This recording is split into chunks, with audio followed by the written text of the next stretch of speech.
Usually बहुत पहले diabetes जो है ये प्रेग्नेंट लेडी में तो जो होता था वो पता नहीं चलता था क्योंकि अवेयरनेस का बहुत अभाव था। लेकिन अब हम लोग जब रूटीन टेस्ट कर रहे हैं प्रेगनेंसी के दौरान तो ये देख रहे हैं कि बहुत सारी लेडीज़ जो हैं जो प्रेग्नेंट मदर्स वो डायबिटिक से सफ़र कर रही हैं।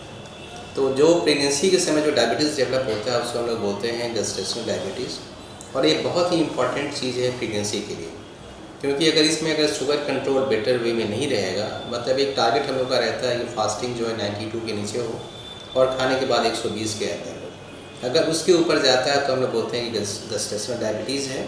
और उस कंडीशन में 2-3 चीज़ इंपॉर्टेंट होता है, जैसे कि सबसे बड़ा चांस होता है मिसकैरेज होने का, क्योंकि गर्भावस्था में गर्भ खराब होने की बात होती है।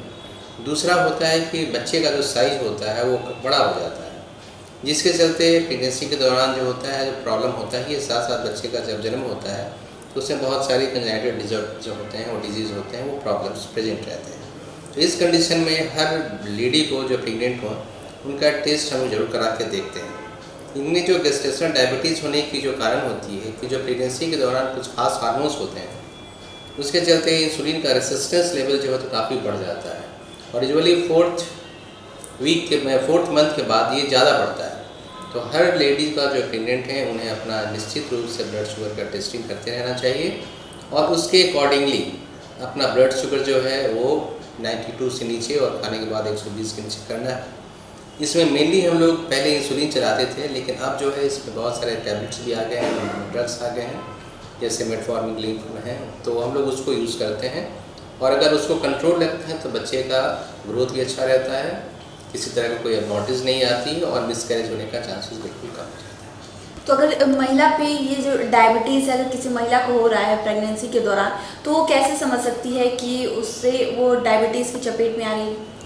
ये एक रूटीन टेस्ट होता है जो कि हम लोग हर लेडीज़ को प्रेगनेंसी के दौरान करवा के देखते हैं कि वो प्रेगनेंसी के दौरान तो डायबिटीज़ डेवलप नहीं हो रहा है, क्योंकि जो प्रेगनेंसी होता है वो अपने आप में एक डायबिटीज़ होने का बहुत बड़ा कारण हो जाता है, इंसुलिन रेसिस्टेंस के कारण। तो इसीलिए हर जो भी प्रेग्नेंट लेडी हैं उनका रूटीन वे में हम लोग ब्लड शुगर का टेस्टिंग करते हैं, और उससे ही चांसेस होता है कि हम लोग पता कर लेते हैं।